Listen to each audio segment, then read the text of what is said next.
Welcome, everyone. My name is Deborah Williams, and I'm the Director of Equity, Diversity, and Inclusion at Strides Toronto. We're so glad that you've joined us today for one of our many sessions being held during Black Mental Health Week. We're here with Tahalia Grant. She's a licensed professional financial coach, and she's going to be sharing, promoting, and encouraging financial well-being for women and mothers today during the next hour. But before we go to that, I'm going to give you some background on Black Mental Health Week. Designed to support positive mental health of Black communities and individuals by providing alternative ways to support mental health and wellness. This year's event will work again to amplify the voices of Black communities and bring much needed awareness to the historical and current effects of systemic anti-Black racism on mental health and wellness. The theme for Black Mental Health Week this year is Be You, Be Well. And our presenter today will be talking about what she wants to show us about financial health and wellness with that in mind. There'll be a short survey in the chat for you to complete and provide feedback before the end of the session. So please consider giving us your thoughts when we're finished with the session today with Tahalia. The session is being recorded and will be available for viewing later on the Black Mental Health Week website, which is blackmentalhealthweek.ca. Before we get started, I do have a land and ancestral acknowledgement. So please take a moment of reflection as we respectfully acknowledge the sacred land on which we gather today as the traditional territory of many Indigenous nations. For thousands of years, this has been the land of the Haudenosaunee, the Huron-Wendat, the Anishinaabe, the Seneca, Chippewa, Inuit, Métis, and the current treaty holders and Mississaugas of the Credit peoples. We share responsibility with the caretakers of this land to ensure the dish is never empty and to restore relationships that are based on peace, friendship, and trust. We take this moment to openly reflect on the history of these lands that we now call home and commit to aligning with the struggle of our Indigenous neighbors and support their future. We are all treaty people. Many of us have come here as settlers, immigrants, or newcomers in this generation or generations past. We acknowledge the over 400-year history of communities of African descent in Canada who are not settlers, but who are forcibly placed from their lands and brought to Turtle Islands against their will as part of the transatlantic slave trade. We're indebted to our ancestors and recognize generations past. And today we continue their work fighting for our collective benefit, denouncing colonial histories, breaking down systemic barriers, improving the health and lives of our communities, and pushing back against anti-Black racism. We're committed to real and impactful change for today's hope and for future generations. And now I'd like to introduce you to Tahalia Grant. She's a licensed professional financial coach, and she's going to be sharing, promoting, and encouraging financial well-being for women and mothers today.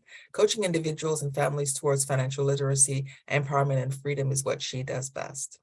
She's always done well aiding and directing others to make sound financial decisions. Growing tiresome of the politics, barriers, and common annoyances after 15 years in corporate offices, she took this talent and decided to apply it, getting officially dual licensed in the province of Ontario, and she began her crusade spreading financial literacy. Being a Black woman, a mother, and in charge of the corporate workforce, Tahalia had faced her share of challenges. And with a desire to show people how she got herself out of debt twice, prepared for and entered homeownership, and created flexible savings plans, she began Asist Finance Agency.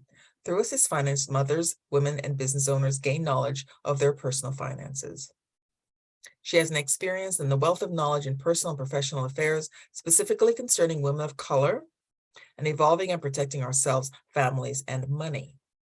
She has a passion for mastering personal finance and self-enhancement, and her job is to understand your current financial situation with a free, detailed overview of your finances, getting you to achieve your financial goals. And to further her mission, she wrote a book teaching fundamental rules about money and how to use it. It's a 5-chapter, easy-to-read workbook. In the end, she'll talk about this and how the self-assessment will help you understand your financial situation. Welcome to Tahalia, and I'm going to turn this over to you. Thank you. Thank you so much, Deborah and Stride and Black Mental Health Week. I really appreciate being part of this initiative this whole week. There's been so many amazing events happening. So it's truly humbling and such an honor. And I get to talk about two things that matter so much to me, finances and our well-being. our betterment.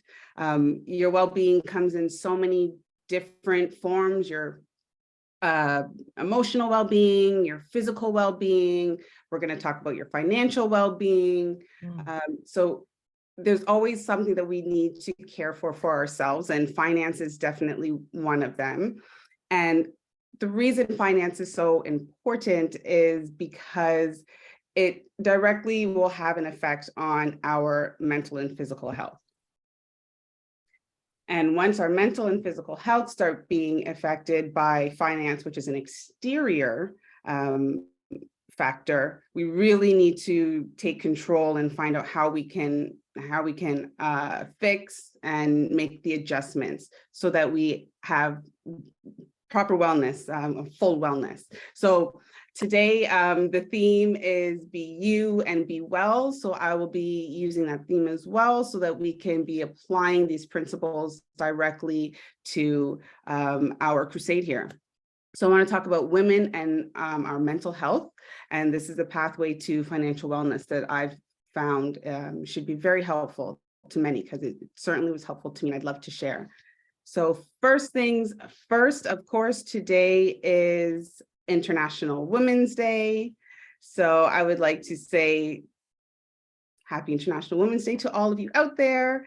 Today we're celebrating our rights, women's bodies, our honor as women, and the contributions that we've made to our communities, mankind, and our homes. So it is a global, annually recognized day. So it is very important that we take a moment and reflect on ourselves and what we're able to bring. So it's very important today for all of the women out there, mothers, the young women, the elders. Today is for you. And I always like to think of, regardless of our age, our race, geography, where you live in the world or in the city, regardless of your income, women and girls, there's a kinship. You can see a woman struggling with her bags to put the shopping bag down, to stop at the park bench, to feed her crying baby. Another woman sees that and you feel that for her. You help, you understand. Even as simple as seeing a young girl in the mall, just got her period. Nobody else knows that but a woman. You may go over there and help her out because we know our plight. So I just love the kinship that women have, and that it's very important that we continue to recognize and honor that. So just very important. Oops. Okay, so today what we are going to be talking about, and what I really want to shed a light on, is financial wellness. So we're going to speak about what is financial wellness and how do you achieve that? How do we get ourselves there? And then the importance of financial well-being. So once we know what it is, why is it important? Why is it something that should matter to you? Then we're going to speak about yourself, you being well, and your mental health. We'll go over some connections there. And then the pathway to financial wellness. So this is definitely a route you can take, some tips you can take. I want everyone to have a pen and a paper if possible. You're going to jot some ideas down. I'm going to be giving examples. I want this to be applicable. I want this to be I want you to take what is applicable to you, but applies to your situation, and take a note of it, because these are very active tips, tricks, and everything that we can use to get there. And then lastly, again, some tools to get back on track. And I put back in brackets because what finance is an ongoing kind of situation where you're going to be in debt, out of debt. You may have a higher income, a lower income. It's something that is continually fluid. So you may be getting back on track. This is going to be a lot for someone that's going to be brand new information. This can be a relearning for some of you out here. This could be, something that you never even thought of. So I want us to make sure that we're able to apply all our tools here. And then at the very end, I have the key advice, the best advice ever. If you take this one simple piece of advice, it will catapult everything that you do. You remember this every single day and you will not lose. So stay tuned for that. So let's talk about Be You, the first part of our theme this week. So my personal journey and the path that I've taken, if we want to talk about who am I, Deborah so nicely read out my bio and some of my background so you understand a little bit about me. But let me expand on that. So be you. I'm always going to be myself, and I want everyone always to be their self. But what does that mean? So my name is Tahalia Grant. I'm a licensed professional coach. So I help you create a plan for your finances using simple money management techniques. So my origin story, and I kind of like to call it an origin story because we all have to remember where we came from. It's not something that you're going to, a place you're going to stay. It's not a place where you're going to dwell, but if we remember where we came from and where our flower began to bud, we can take those traits for where we began and find out where we can apply it throughout our lives, because those are usually things that are very natural to us. So for myself, I've always liked money and I've never liked debt, period. That's me. I'm a Capricorn. That's just the way my brain works. Now, because I liked money doesn't mean I always knew how to make it. Doesn't know how I always knew how to use it or manage it, but I know I liked money. And I know I didn't like debt. And that doesn't mean that I was never in debt, because I've been in debt several times, but I've been able to work through that. What that means for me is I've got my first job when I was 15 years old. I worked at Tim Hortons. I went into the mall where they would give you the go to information and they give you the list of all the places that are hiring in the mall. So I went to each place and I found out who was hiring them, paying the most. And at 8:25, I got my job at the mall, working retail, and not at Jean Machine or Cinnabon, like those fun places. I was working at like an older ladies clothing store, but I knew I wanted the money. It was the highest paying job in the mall at $8.25 an hour. Okay.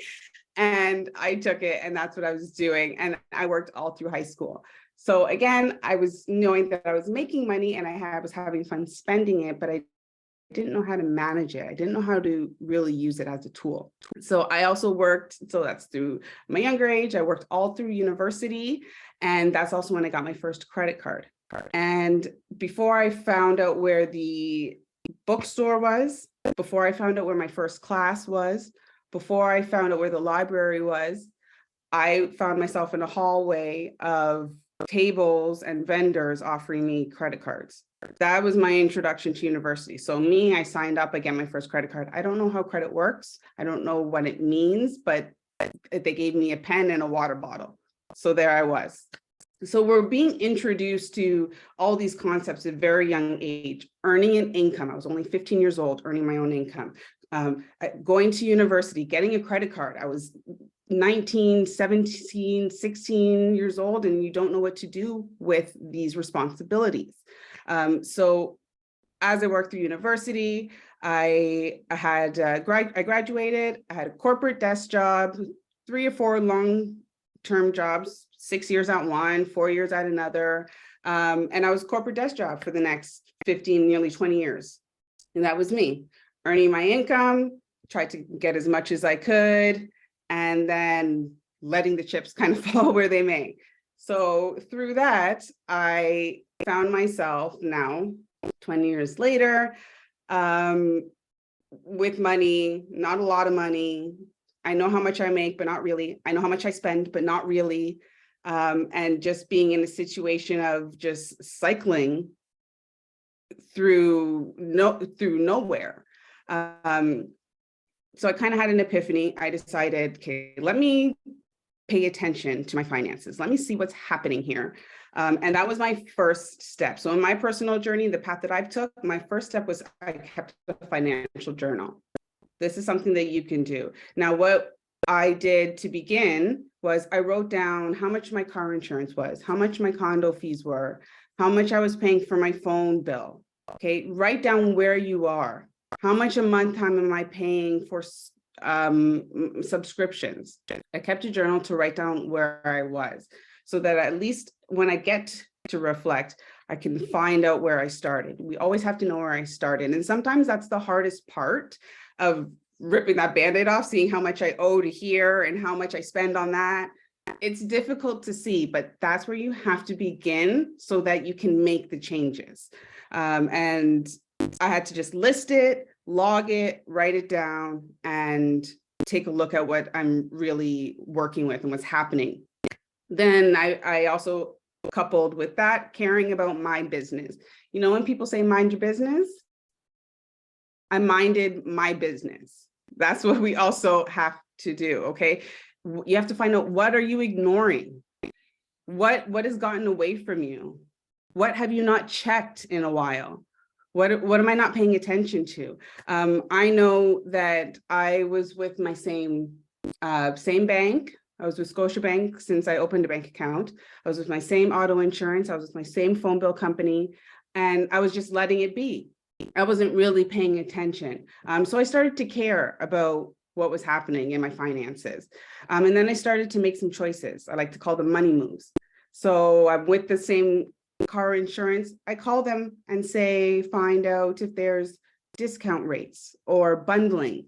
Maybe you have to take a day and call a couple other car insurance companies to find the best rate, because you have to make moves that are making choices that show that you're caring about your business.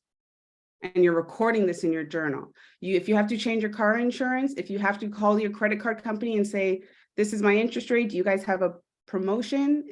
Don't ask for an interest rate increase or decrease. Ask them if they have anything available. You have to do the legwork, because they're not going to call you all the time and tell you that, you know, they have promotions going on. So you just have to take an active interest and be intentional and purposeful with the moves that you're making, and just do 1 or 2 a month, right? Just having the intention to be making changes in your finances. And then lastly, what I did, the path I took in my personal journey, is education. I can't stress enough the importance of being educated, learning simple tools, learning concepts. There's rules, the rule of 72. If no one has heard of it, please, we will talk about it, because there are certain things that are just like science to finance, okay? It's a truth. Once we learn these tools, we can begin applying them to our own finances. So education is key. Literacy will change your life. So that is me. That is where I came from. And this is the path that I took to get myself in front of my finances. I haven't corrected anything yet, okay? I haven't gotten myself out of debt. I haven't accumulated the hundreds of thousands of dollars. This is me getting myself ready on the path, okay? This is the things you need to do to get yourself ready on the path. So I'm working now at the place that I was working about 6 years, and we ran into COVID. So to further my story, so I started keeping a journal and paying attention the beginning of 2020. So 2020 in March, COVID hits. I work from home. I had a 2-year-old son. It was in March. In April, I was supposed to get a performance review, because they were going to change my pin hold because of COVID. I had my 2-year-old son at home. I was the only income earner in our home because of COVID. I got a pay cut. I didn't lose my job, thank God, but we had a pay cut of 10%. So imagine. And our hours got cut as well. So that began a tumble into debt as well, because I thought I need to help myself. I already had an inkling that I needed to get started.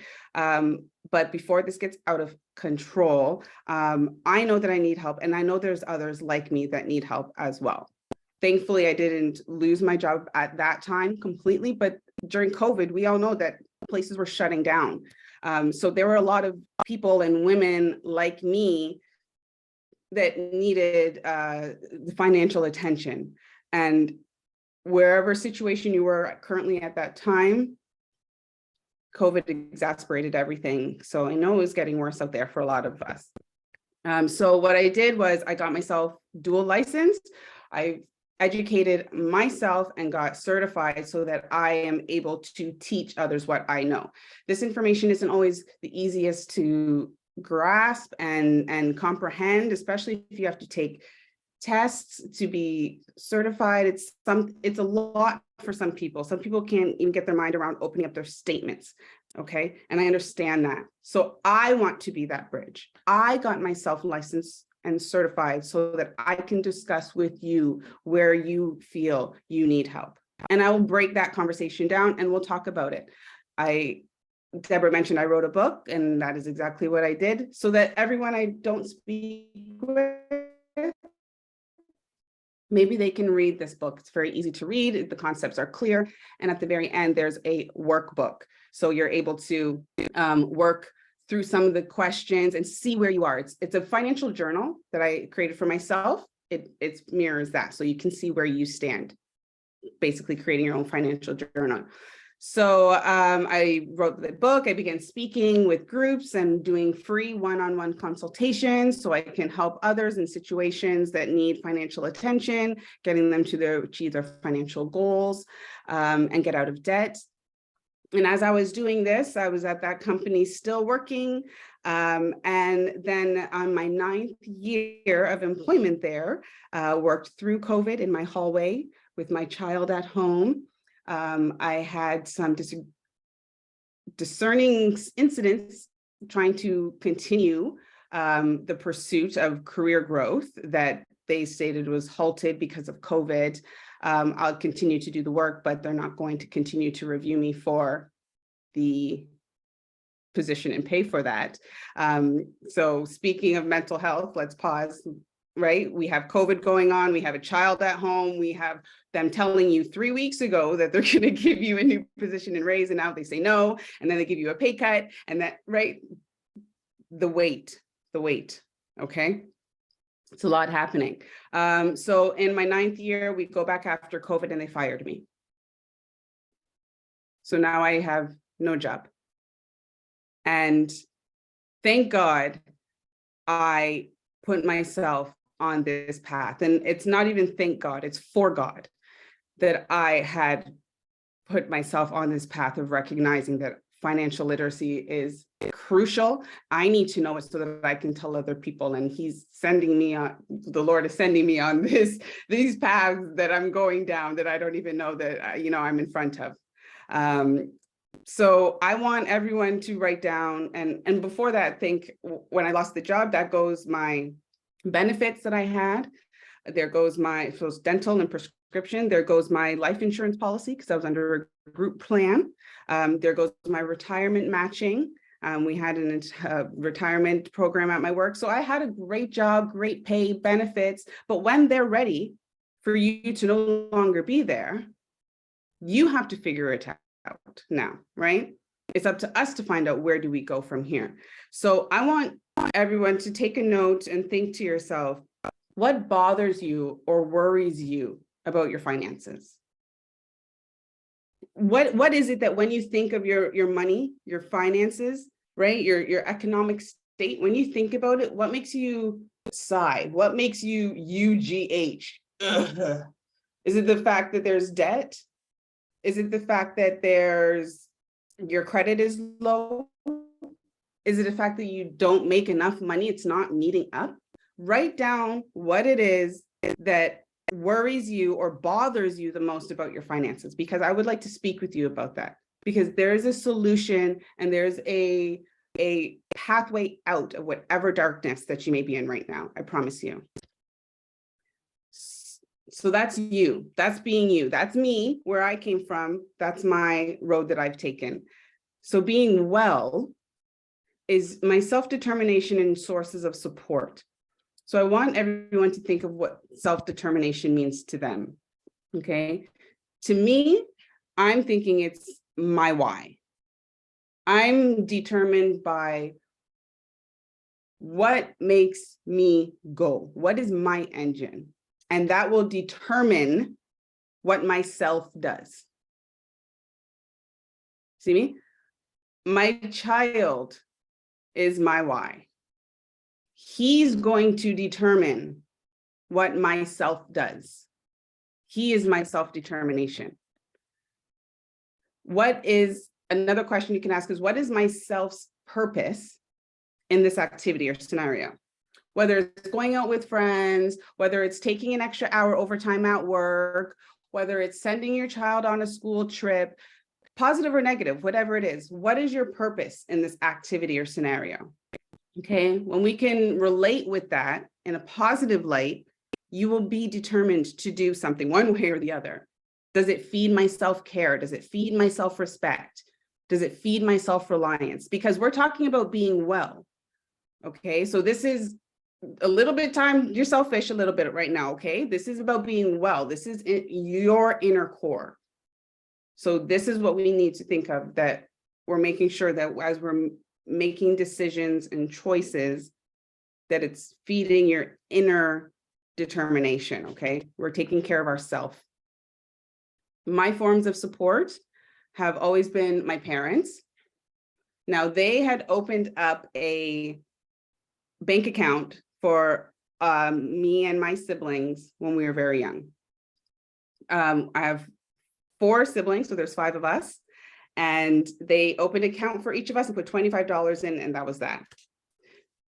So at least for me, my parents weren't able to continue to fund the accounts. They weren't able to give us lump sums every Christmas or Easter, but just them opening an account and saying you need to put money in the bank and them doing it for their children sparked something for me.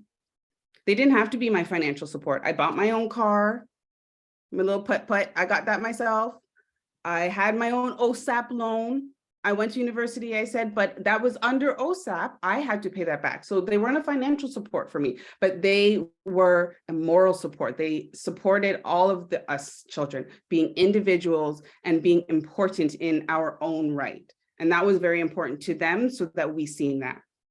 And just giving us our little bank account with the little $25 and letting it grow showed us, and I can tell them that it showed me that they're putting importance on our future, just to give us a little bit of something, okay?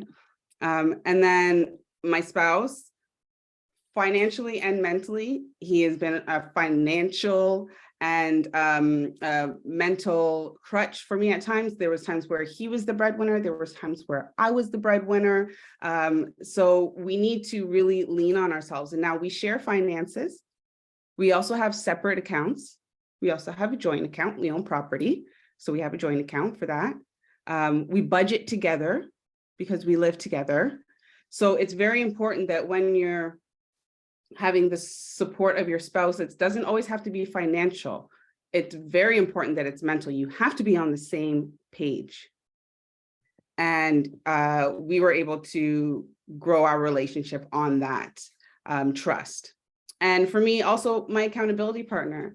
So through COVID, we started just meeting up once a week. And this is amazing for everybody. Anybody who you can find that you, a mentor, a classmate, a coworker, a family member. Mine was a family member. We would meet up once a week and we would discuss our work, our side hustles, our personal life, just to check in with each other. And we actually ended up developing a business out of it.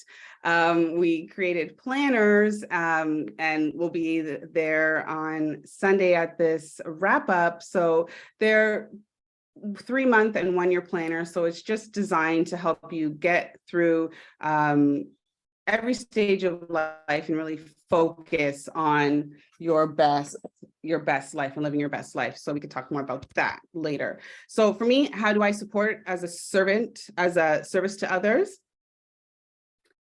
I make sure that I am a servant. Sorry, it's getting dark in here. I make sure that I am a servant to others. So I lead with literacy. That is the very first place to start, the financial literacy. We have to understand what we're coming from and where we're talking about. I always want to make sure I provide value. I like to provide overall general ideas, but then examples as well. I want you to take something home with you if you can. And the betterment of my people is paramount.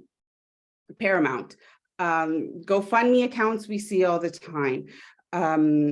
Poor economic decisions. You know, you have car notes that are astronomical, designer this and that, and those things are fine when they are placed within your budget at an appropriate time. So I just want to make sure that our families, we're growing our children, and we have to make sure that we are putting ourselves on a path of betterment.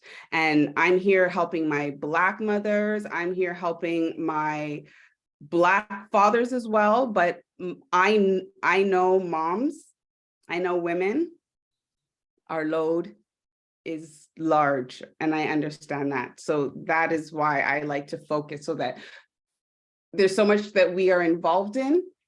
There's so much that is our responsibility, that I want to make sure that this heavy load, and finance sometimes is the largest, that this heavy load can become a little bit lighter, can become definitely more manageable.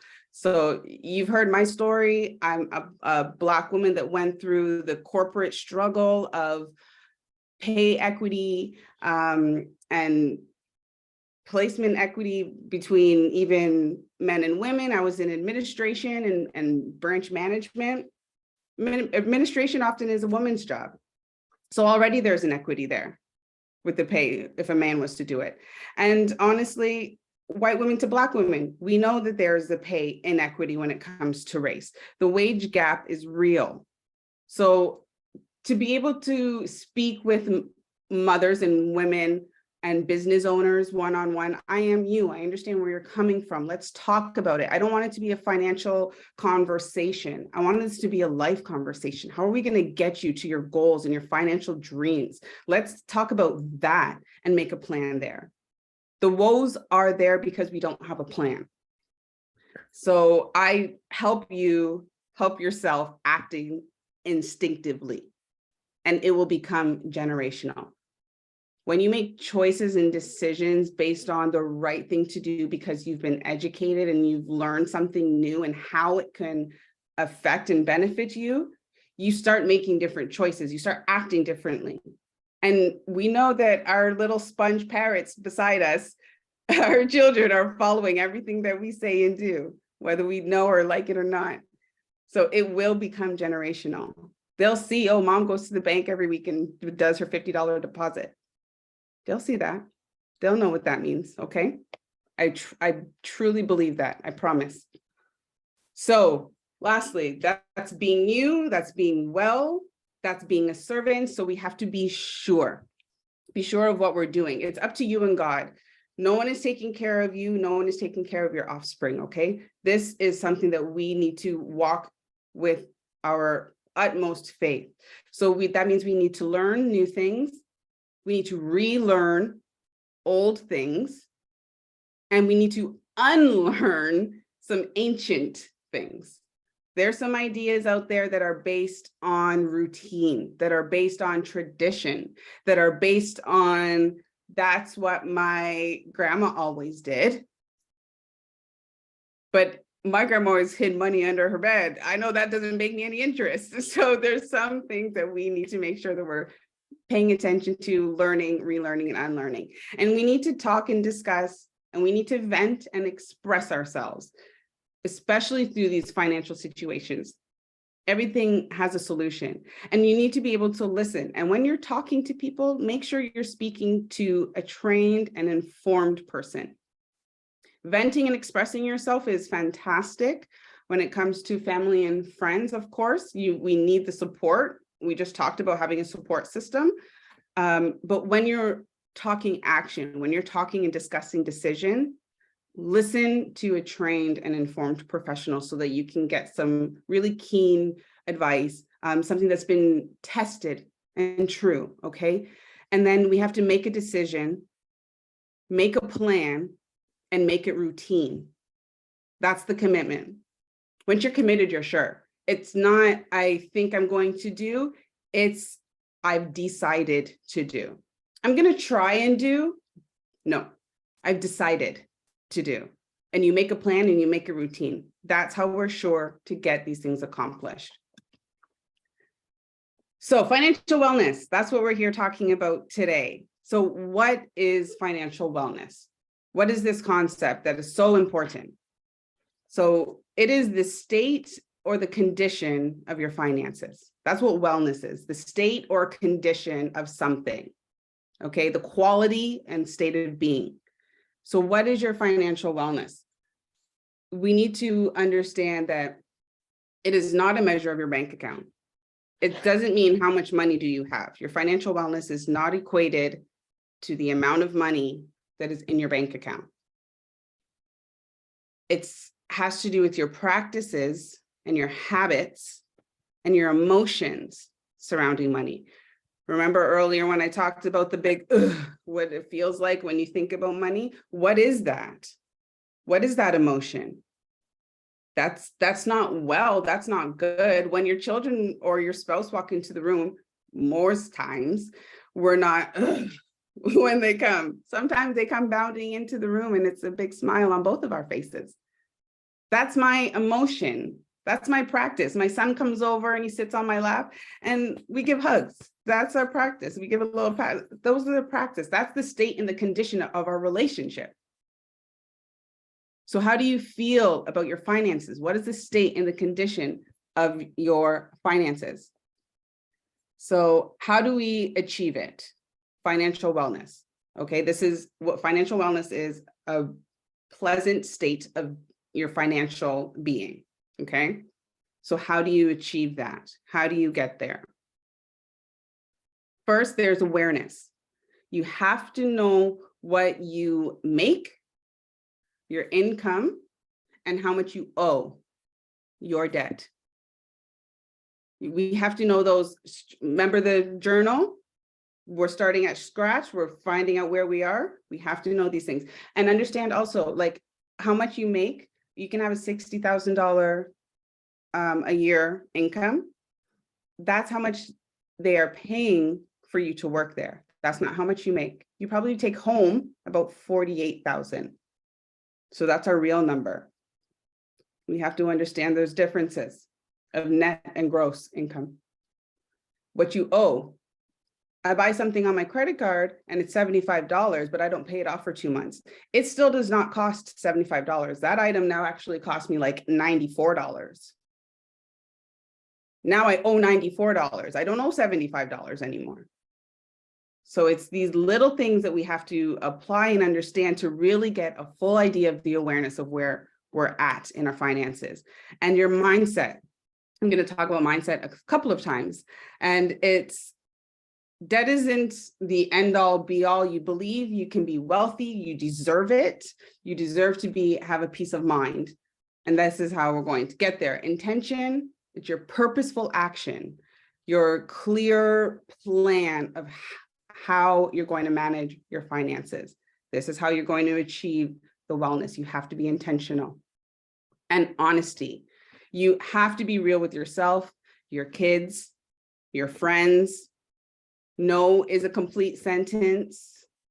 Sometimes they can't get pizza day, right? We have to just be honest, because if we're trying to get to a place where we're whole and well within our finances, it is very important that you're honest with yourself as well. When you're writing out your budget, when you're writing out your expenses, like be honest. It's kind of like when you go to the doctor and you don't really want to tell them that you smoked on the weekend because you shouldn't, or you don't really want to tell them that you had half of the cake at the birthday party because you weren't supposed. It's the same thing. You need to be honest with your doctor. You need to be honest with yourself. You need to be honest with your financial coach. They're not there to judge you. They're there to help you. Okay. I promise. So a budget, this is how we're going to achieve where we want to go. And budget sometimes is a scary word. It's a bad word. It's the B word. Call it what you want, a wealth plan, an income allocator, a spending plan. But we need to have an idea of your numbers. This is how your finances are going to become well. And if you have children, like I said, being honest with them, that's a whole nother level. That's a whole nother bag of finances. We understand that. We only want the best for our children and we're going to put them first. But what we need to do is two things to be doing the best for our children is we need to get term life insurance and we need to be a stress-free mom. And those are the two things that are going to solidify and secure your financial well-being as well as reaching into your family. Because like I said, it's up to you and God, and these offsprings are our responsibility, and we know we want the best for them. So what is the importance of financial well-being? First is confidence. You feel good and at peace with your decisions. It's very important because it's stressful when you have to decide. We all go grocery shopping. We all know the groceries have hit the ceiling.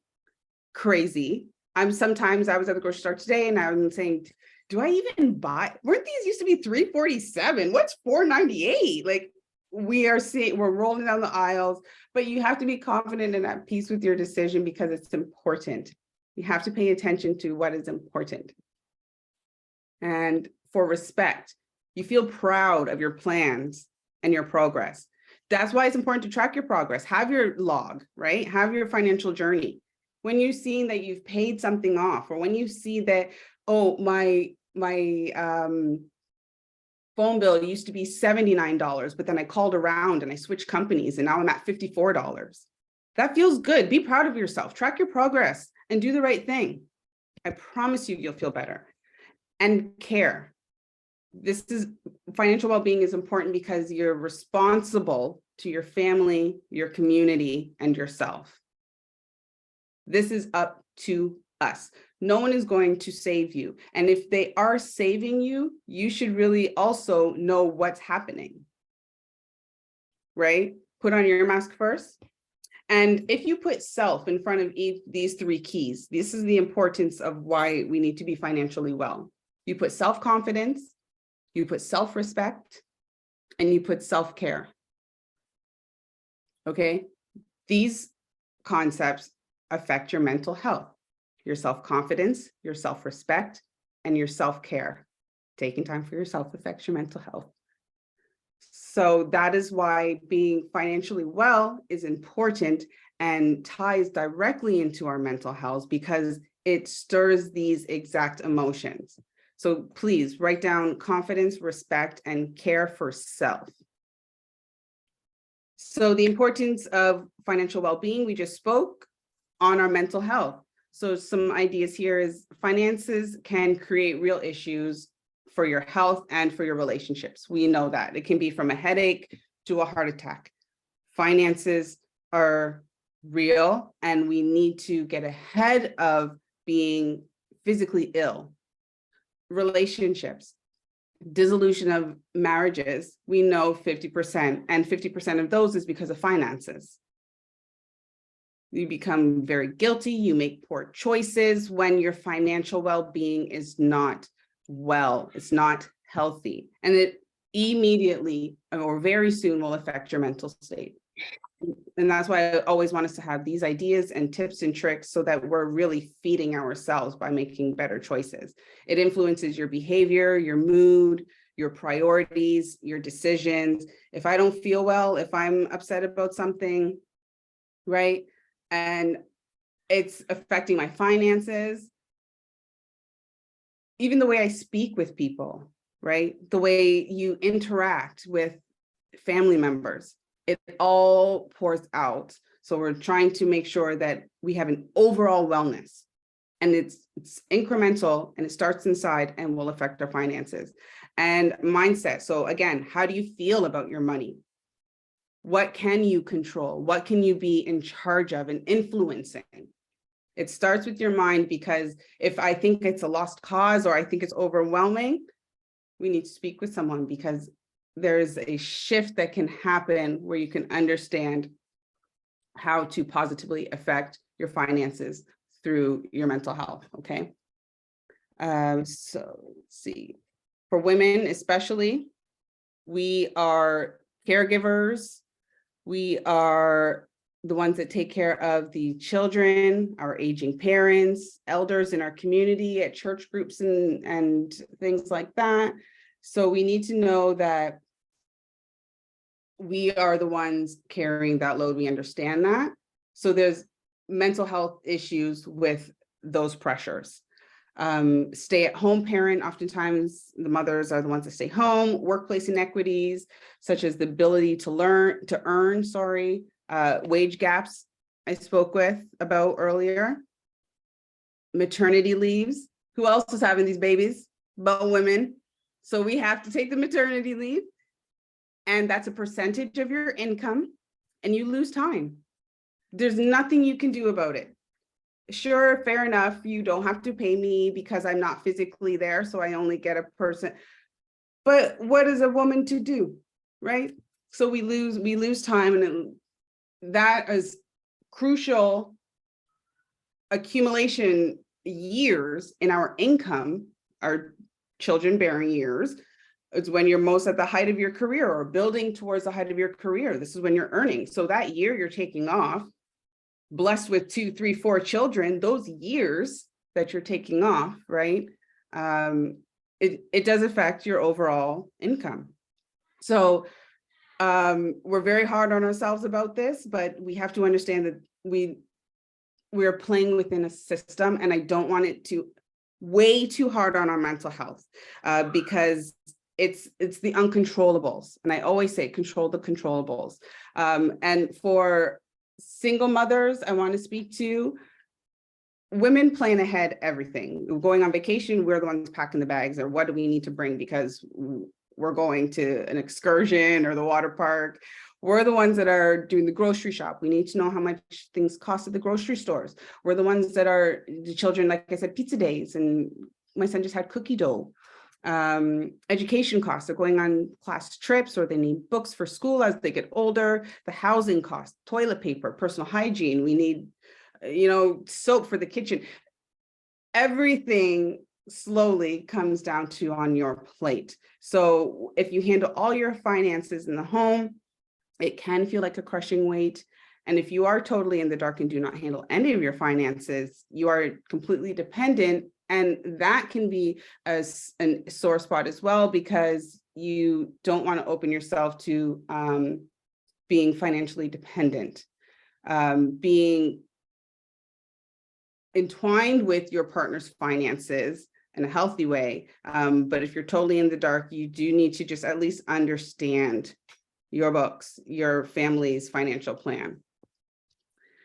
So I want to speak to you. We're talking about be you. So who are you? What are your passions, your interests? What are your talents, your gifts, your dreams? What brings you joy? What is your origin story? We spoke earlier about that. Where did you start? What made you happy? What made you interested and curious? Okay, and then be well, to be secure and at ease and happy and supported. So we need to get at the opposite of being stressed and worried and confused. This is going to go back to your why, your self-determination, and your support system. So be you, know your origin story, and build on her. Know who that core you is, and be well. Rely on your why and determine what yourself needs to do.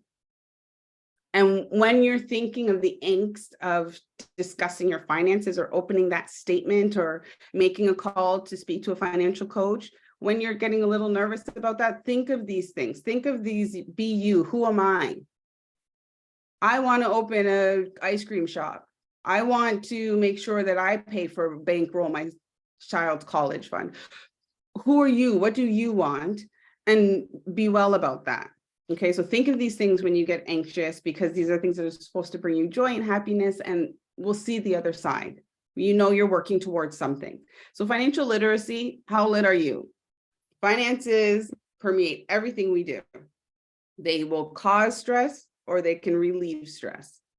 So yes, finances don't buy happiness, but it certainly contributes to other intangibles. It can buy you time, it can buy you freedom, it can buy you choices, it can buy you experiences. So although we always say it doesn't buy you happiness, no, it certainly does not. Actually, it brings the opposite of happiness to a lot of people that have a lot of money. It's very possible. But what can you get with money? Can you get your way to being happy through other avenues that money allows? You want to create the life that you want. You have to get a financial coach and speak with where you want to be so that they can put you on the right path to financial literacy, financial freedom, and financial empowerment. Because we don't know what we don't know, and that's fine. I don't know how to fly a plane. I don't know. But if I went to pilot school 15 years ago, I'd be flying a plane today. So I do know, right? You don't know what you don't know, and it's not your fault, but you can learn. And you have to learn how to make decisions and change your behaviors once you understand how money works. So what does financial wellness look like for you? If you never had to work a day in your life again, what would you do with your days? If you were carefree and excited, you have stability and security, what does that look like? We have to think about what we want our lives to be, because if we are unhappy in any way of how our life currently is, let's think about where we want to go and then enlist someone that can help you, normally a financial coach. Financial literacy will get you there. And that's definitely why I wrote my book, so that I can reach out to people on another angle where if they want to just understand for themselves, if it takes them a moment to, everybody learns differently. So you're reading your concepts and you're filling in your workbook. However, you can get lit, get the literacy to you, get the education, because once you know it, nobody can take that away from you. Okay. It's possible to make your dreams come true. You just have to be willing to learn the concepts. You just have to create a clear plan, a strategic plan with a coach, and incorporate it into your way of life. No one is asking you to, denounce or become a different person unless you really want to, and you probably would see that you need to. But we're going to make this easy so that it's achievable. We don't want to put huge blocks in your way and it's another roadblock, right? The financial burden is the block enough. We're not adding to that. So your being well and your mental health, it starts with a mindset. And I mentioned mindset so many times today, but it's crucial, and it's always something that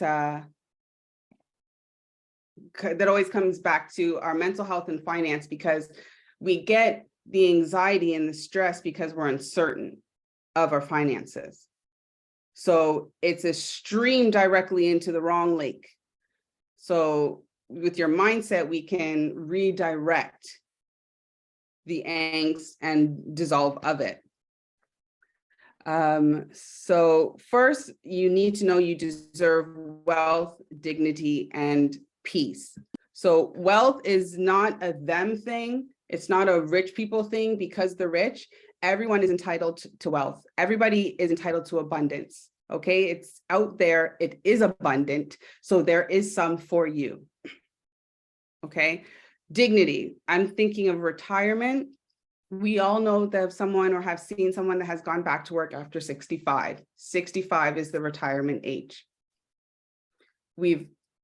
I've personally heard of people being victims of elderly theft, family or friends stealing money because they have not planned their finances in a way that protects their limited income at that point in their life. And they may not have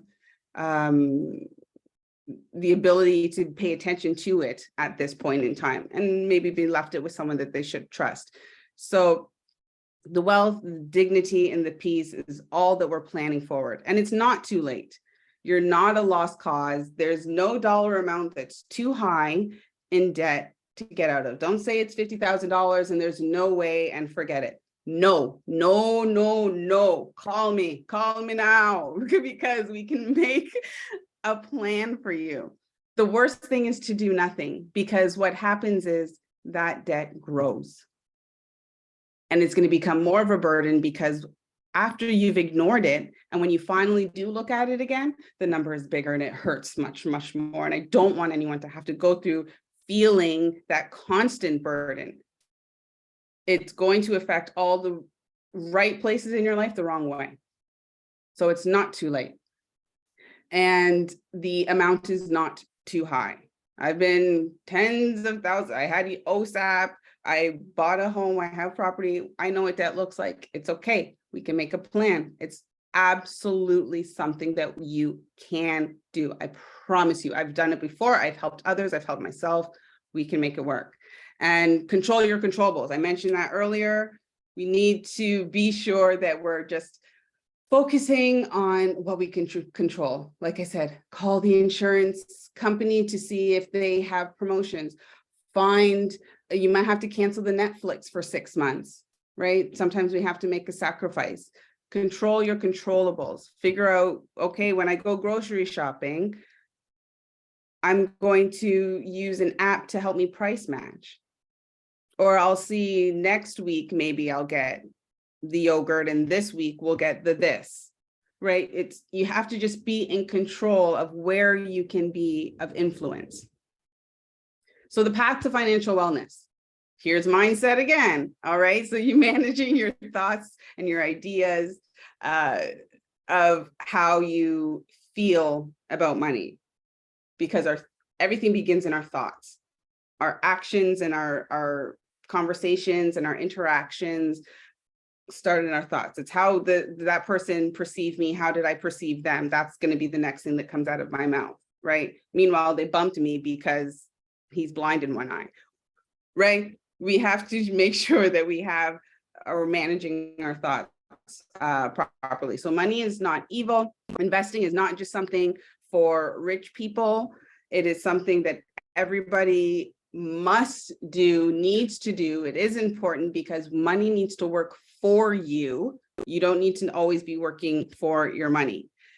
Path to financial wellness is through income protection. Everybody needs a term life insurance policy. That is crucial. And our community needs that because there are costs to dying. And we need to make sure that we don't give that cost to our family, because I may have left them in a situation where they're not financially well. So what are they going to do with my taxes cost and taxes, my funeral costs, my debt that the creditors are coming for? What is going to happen to that? So we need to be responsible so that we don't leave our family in a worse state, okay, than they were before we unfortunately had to leave them. And it gives you peace of mind, gives you security, gives you the generational wealth and protection. You know that you're leaving money to your family, your community, your children. There's security in that, and you can stand on that. And be your own why. It's very important that we're focusing on ourselves. Like I said, for moms, you need to have life insurance and you need to be a stress-free mom. When you are your own why, it allows you to be the best for your children, your other relations. We need to make sure that we're definitely paying attention to what we need inside. And lastly, pay yourself first. This is the path on how you start off becoming financially well. You change your mindset, you protect your income, you become your own why, in addition to any other whys that you may have, and you pay yourself first. You treat yourself like a bill because you are in charge and determined to take care of yourself. If you're saying, where is this money coming from? I don't only make this much, and I'm not sure how to find other money to pay myself because by the time I pay everybody, there's nothing left. I understand that. This is where a financial coach comes into play, where we can look at your income, your debt, and your expenses and kind of just get a plan, very strategic and very customized to your situation, because everybody's situation is different. So let's talk about getting back or getting on track. and how to stay there. So first, debt. Yes, it can feel like forever. It can seem like it's impossible to get out of, but it's not. Like I said, there's no debt amount too high, and there's no amount of time that you've been in that debt that's too long. I don't care if it's an old debt from way years back a bit. Let's find, because if it's causing you stress, if it's causing you any, we need to get rid of it so that you can become an inch every time you walk in the room. Okay, snowball. I'll find which one works specifically for your situation so that we can ease that burden. And what you need to also, secondly, is invest and save. You can invest for as little as $25 a month. It's not for rich people. Investments are a way to put your money in a vehicle and let it work for you. That's not an income barrier, an income blocking concept. If you make an income, you can put money away in a vehicle to make it work for you. Okay. And do not wait until you're out of debt, because yes, Visa gets their $100 and yes, Fido gets their $100, but what do you get? What does 70-year-old you get? Who's taking care of you? Do you have an emergency fund and a short-term fund taking care of you? That is the important part of saving and investing, because this is for yourself. And if you have to turn to the wrong avenues, say credit card or borrowing money, when you need it the most in an emergency, it's only going to add to the angst, because you have to then pay it back. And then there's another snowball of situations that we're in. So I want to help us organize and get the best financial plans set up. And lastly, a budget. Like I said, I know that's a dirty word for some people, but it is crucial. And it's not about being restrictive or sacrificial. Okay, you like to get your nails done, put it in your budget. We're just planning at what your money is doing. A budget is giving your money the job. You have to know what your expenses are and put some things on auto pay.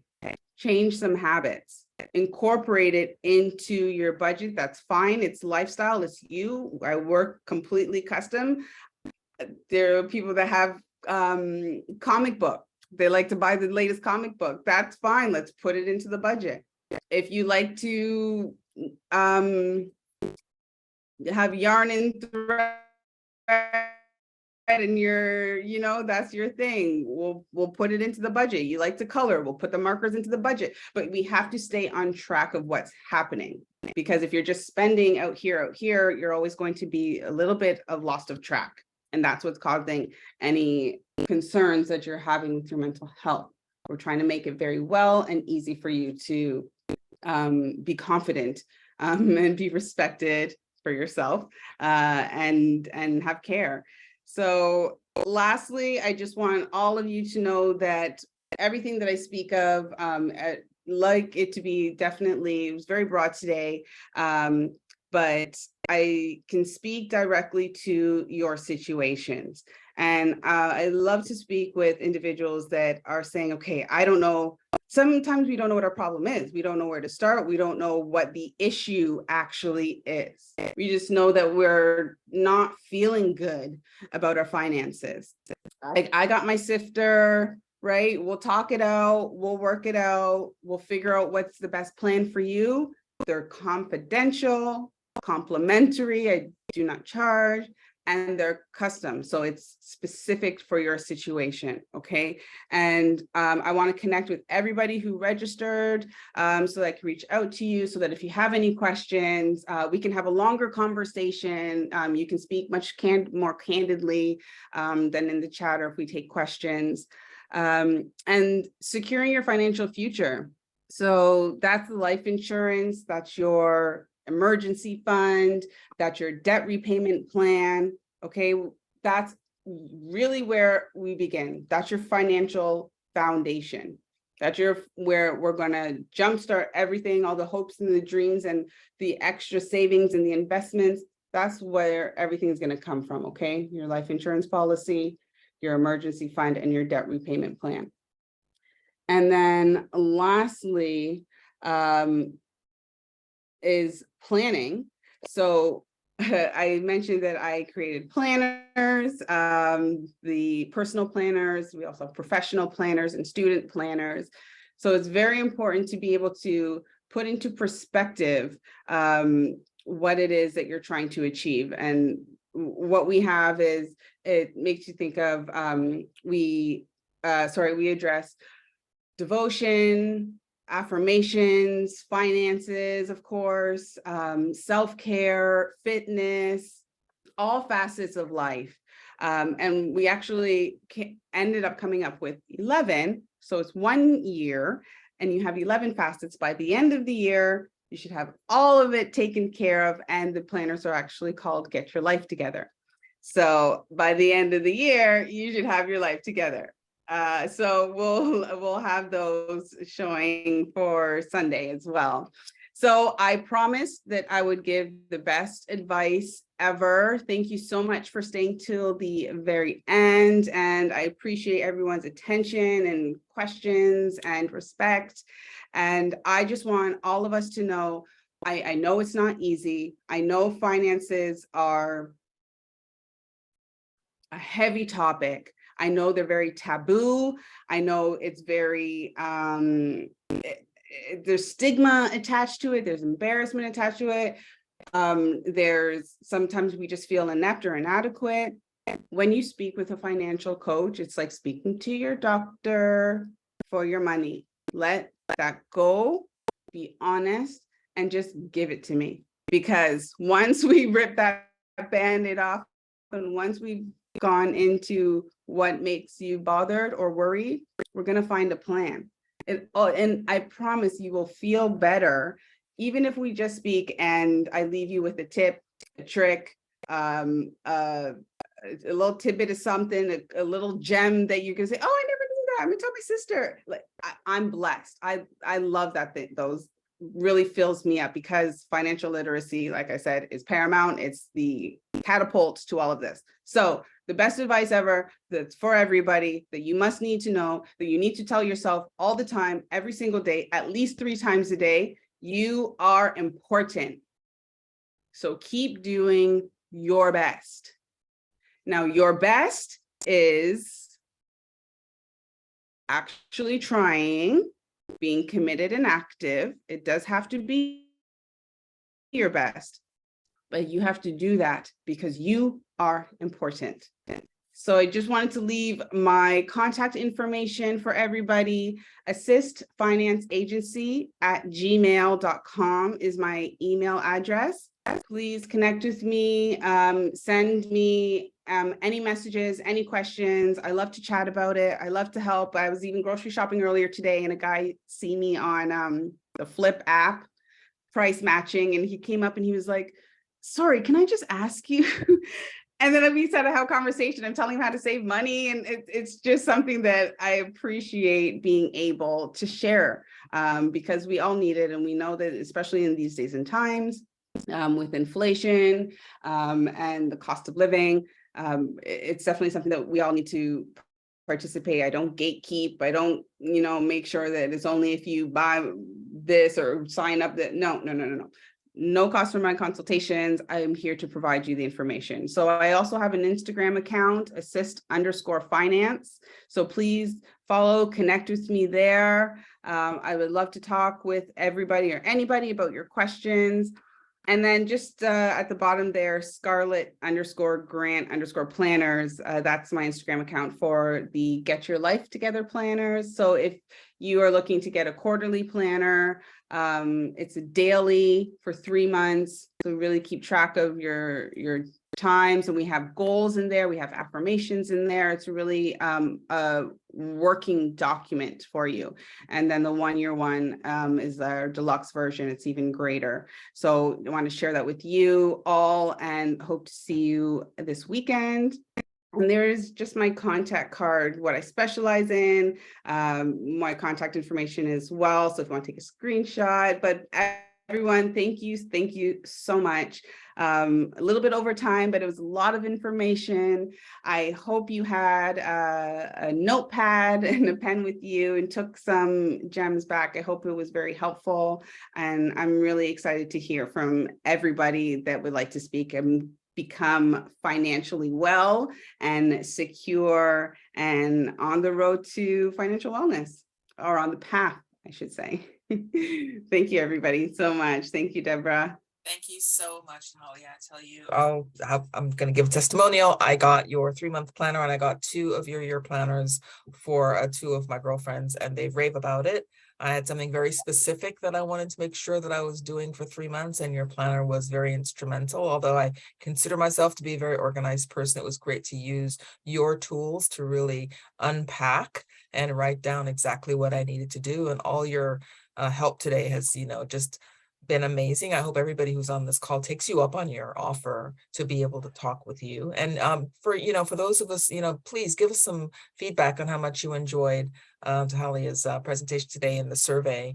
And if you're going to be looking at the blackmentalhealthweek.ca website, there's a couple more days into the Sunday before this Sunday when we have our closing ceremonies, and you're going to be there, and Yes. you're going to have those fantastic planners with you. This is a free event that has, when I say free, I mean it's nothing but a registration, so we can track how many people are coming. There's going to be free food.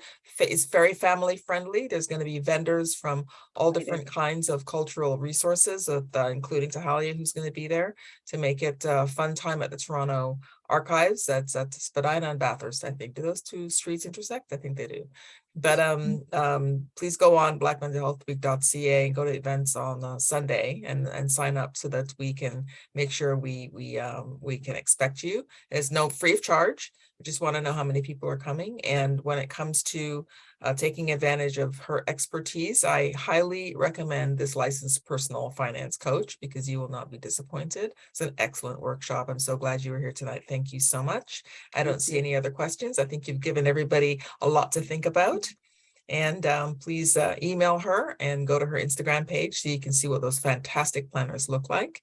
And if that's it, we would like everybody to follow us on blackmentalhealthweek.ca for Instagram. If you're going to be putting anything in your Instagram about how much you enjoyed this session, make sure you tag hashtag BMHW.